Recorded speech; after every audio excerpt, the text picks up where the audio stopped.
குருவடி சரணம், திருவடி சரணம். குரு அநாதிநாதர் சித்தர் திருவடிகள் சரணம். குரு முருகப்பெருமான் திருவடிகள் சரணம். குரு அருள் இல்லையில் திருவருள் இல்லை. அஷ்டமி திதியில நல்ல காரியங்களோ சுபகாரியங்களோ செய்யக்கூடாது. கேட்டா அந்த திதி சரியில்லாத திதி, அதுல செஞ்சோம்னா நல்லதே நடக்காது, கெடுதல் தான் நடக்கும்னு நிறைய பேருடைய கருத்து இன்னும் இருக்கு. உண்மையிலேயே இந்த திதிகள்ல அஷ்டமி திதிங்கிறது ரொம்ப அற்புதமான திதி. ஒவ்வொரு திதியில என்ன மாதிரியான வேலைகள் செஞ்சா அந்த வேலைகள் உங்களுக்கு கைகூடும், நன்மை நடக்கும்னு இருக்கு.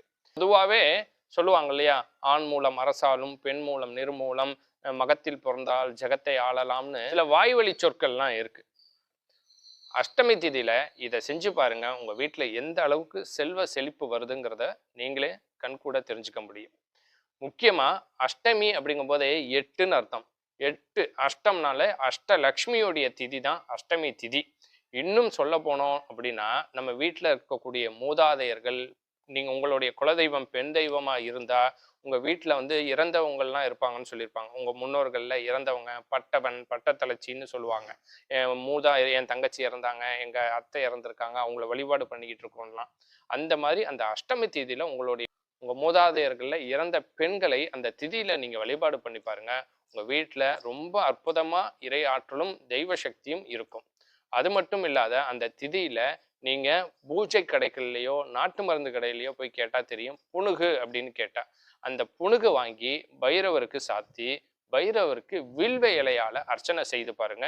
இன்னும் அற்புதமா இருக்கும். நிறைய தொழில் பண்றேன், தொழில்ல நிறைய எதிரிகளுடைய இடைஞ்சல் இருக்கு, போட்டி பொறாமைகள் இருக்கு, என்னுடைய தொழில என்னால முன்னேறவே முடியலன்னு சொல்றவங்க கால பைரவருக்கு இல்ல சொர்ணாகர்ஷ்ண பைரவருக்கு, ஏன்னா அஷ்ட பைரவர் இருக்காங்க, எல்லாருமே கால பைரவரை மட்டும் பாக்குறாங்க.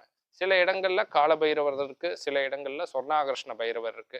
சொர்ணாகர்ஷ்ண பைரவர் இருந்தா அவருக்கு, இல்லைன்னா கால பைரவருக்கு புணுகு சாத்தி வில்வ இலையால அர்ச்சனை பண்ணுங்க. ஏன்னா வில்வ இலைங்கிறது மகாலட்சுமியுடைய அம்சம். அந்த வில்வ இலையில அர்ச்சனை பண்ணி கல்கண்டு சுவாமிக்கு நெய்வேத்தியம் பண்ணி 7 தீபம் அல்லது 9 தீபம் ஏத்துங்க. தேங்காயில விளக்கு போடுறது, பூசணிக்காயில விளக்கெல்லாம் போட வேண்டாம். நீங்க அகல் விளக்குல இழுப்பெண்ணெய் தீபம் மட்டும் சுவாமிக்கு 7 தீபம் அல்லது 9 தீபம் நீங்க ஏத்துங்க.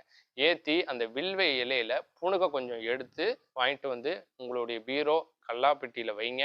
அந்த பொருளாதார பிரச்சனைகள் நீங்கி செல்வம் உங்க வீட்டுல பெருகும்ங்கிறதுல எந்தவித மாற்றமும் இல்லை.